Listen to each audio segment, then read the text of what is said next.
যখন আমার বোন ঘুমায়।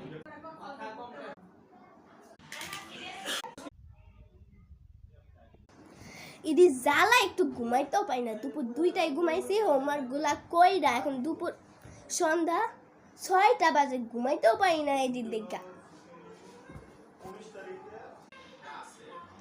লে আমি যখন ঘুমাই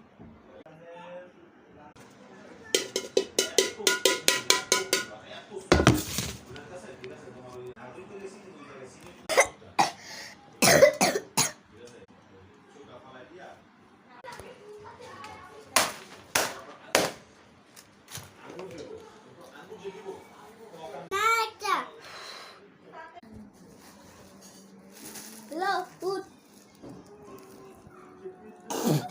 1 কিলো উঠোস না কে লেখা।